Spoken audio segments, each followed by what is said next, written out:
Bom dia, pessoal. Então, vamos tentar mais uma vez mantendo aquela estratégia nossa, né, de aulas expositivas.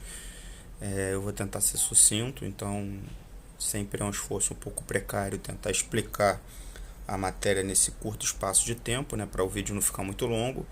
E caso vocês tenham alguma dúvida, é só tentar lá nos comentários lá que a gente tem das aulas, na parte das instruções, vocês colocarem algumas questões que eu posso também estar fazendo outros vídeos e ir aprofundando. A minha intenção é dividir a aula, hoje a gente vai tratar sobre a Grécia Antiga, é dividir a aula em duas partes, né? Não é a mesma coisa, a gente sabe, né, da aula presencial, então eu vou tentar fazer dois breves resumos, dividindo para que o vídeo não fique muito longo e muito maçante. E acaba talvez ficando mais difícil fazer porque não tem tantos recursos de edição que poderiam tornar a aula mais interessante, mais dinâmica, né? Mas aí a gente precisa lidar com o que a gente tem no momento. Então hoje, conforme eu disse, a gente vai falar sobre Grécia Antiga. Grécia Antiga, Grécia, né? Ela é conhecida como o berço da civilização do mundo ocidental, né? A gente estuda Grécia no tempo presente, na aula de história, muito para também fazer como se fosse essa arqueologia, né? Ou genealogia, a busca da nossa formação como Ocidente. Todo mundo sabe, ou espero que saibam, né? É que, grosso modo, a gente tem uma divisão cultural, né, de compreensão do mundo. Isso foi construído pelo mundo ocidental, sobretudo pela Europa, no seu processo de expansão em relação ao mundo, daquilo que ela definia como mundo ocidental, ou seja, que teria como base cultural Grécia e Roma, e o mundo oriental, que seguiria outros pressupostos, vamos dizer assim, outros elementos constituintes do processo de formação das suas culturas. Então, a gente estuda a Grécia Antiga como se fosse um esforço de recuperação desse início de formação da cultura ocidental. Então, a Grécia, se a gente for analisar, e é importante lembrar nesse sentido, que ela não corresponde à mesma configuração, tanto territorial, como as mesmas características da Grécia atual, né? A Grécia atualmente ela tem muitas diferenças em relação a esse período da história que a gente está analisando, mas tem algumas coincidências, né? Não é à toa que permanece sendo chamado a região de Grécia, né?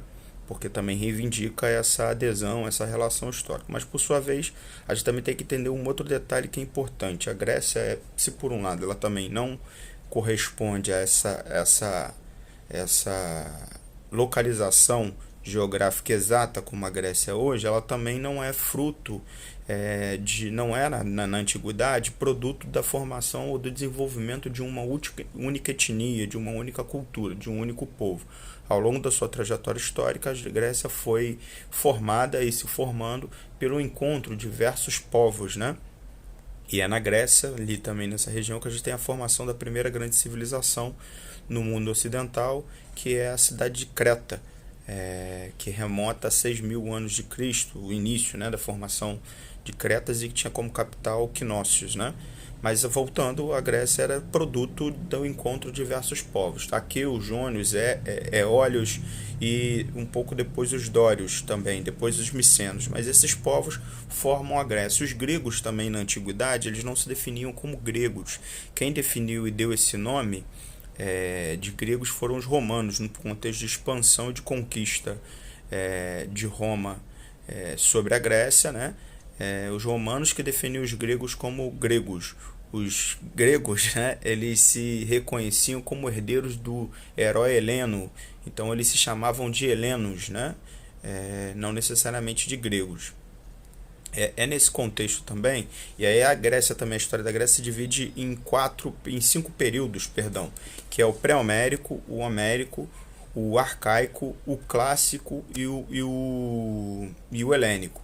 Então, esses períodos, a história da Grécia, ela se divide em cinco períodos. O período que a gente está analisando aqui brevemente é o período pré-homérico, né? E depois eu vou explicar o porquê pré-homérico. Mas é o período de formação que marca a trajetória de formação da Grécia. E a trajetória de formação da Grécia, ela tem o encontro desses povos, a diversidade entre diversos povos que formam um mundo antigo conhecido como Grécia Antiga, ou seja, não é produto de um único povo, de uma única etnia, conforme, por exemplo, Roma se reivindicava a partir dos latinos que foram se expandindo, submetendo outros povos, mas essencialmente na história de Roma ela começa a partir do crescimento e do processo expansivo de conquista dos latinos, né? É também nesse contexto de formação, e a mitologia sempre acompanha um pouco a história da Grécia, né?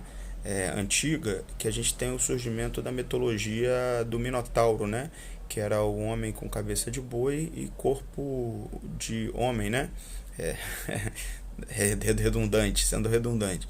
Era um homem com cabeça de touro. E esse homem com cabeça de touro, ele foi aprisionado pelo rei de Creta, o rei Minos, também rei lendário. Tudo isso é um mito. Os historiadores também consideram que o rei Minos nunca existiu. E o Minotauro ele comia carne humana e ele foi aprisionado no labirinto pelo rei Minos, né? E todo ano 7 jovens de Atenas entravam no labirinto para tentar matar o Minotauro e sempre morriam, né? Até que o herói Teseu matou o Minotauro, né? Então, mas é nesse contexto, só para uma curiosidade, que tinha o domínio, né? A mitologia, nesse contexto que surge a mitologia do Minotauro, como também essa figura, né? Simbólica do labirinto, que é presente até hoje. Mas na verdade era uma representação, essa lenda é uma representação do próprio aprisionamento, da condição de representação construída de maneira mítica, né? Da condição do próprio povo grego nesse contexto. Nesse contexto pré-homérico que a gente tem a Creta, né, a ilha de Creta, a formação da primeira grande civilização como a civilização mais poderosa da região do Mediterrâneo. Ela exerce forte influência no mundo grego, mas ao final desse período homérico a gente tem o domínio dos micênicos. Os micênicos eles chegam em 1400 a.C. e submetem a região da Grécia ao seu domínio, né? E esse período é o período conhecido como pré-homérico, período de formação. Depois a gente tem a chegada dos dórios. Os dórios eles eram um povo que conformam esse conjunto de povos que compõem a Grécia Antiga. Eles eram um povo muito agressivo e culturalmente a Grécia atravessa também, a partir do domínio dos dórios, um processo, vamos dizer assim, de regressão cultural. Perde-se ou diminui a produção de texto, de leitura, de escrita e tudo mais, mas os dórios eles eram muito agressivos e conhecidos como guerreiros, né? Nesse período também e aí a gente tem um surgimento do período homérico, né? Por que homérico? Porque é baseado em Homero, nas histórias de Homero, que são as únicas fontes desse período. Então, o período pré-homérico segue outras fontes, e é nesse período homérico que as principais fontes para a identificação desse período são as obras do poeta, né, do escritor Homero, Ilíada e Odisseia, que narram a trajetória da Guerra de Troia, a Guerra de Troia entre gregos e troianos, né? A Guerra de Troia foi uma guerra causada pelo fato dos troianos terem sequestrado a mulher mais bela da Grécia, Helena, né? E aí os gregos entram em guerra com Troia, né?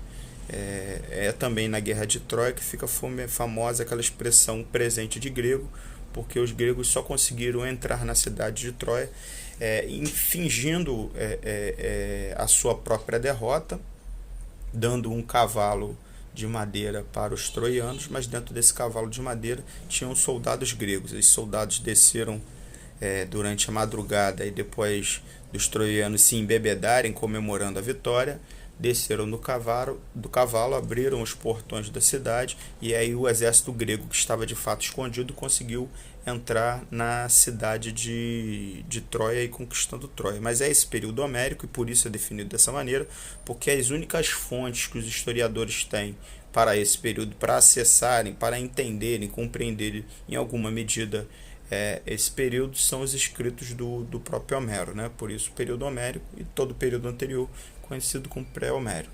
A sociedade grega nesse período, uma das coisas que ficam demonstradas nesses escritos de Homero, Odisseia e Ilíada, é a existência do oikos. O que era oikos? Oikos é o radical, inclusive grego, que serve para a palavra economia hoje.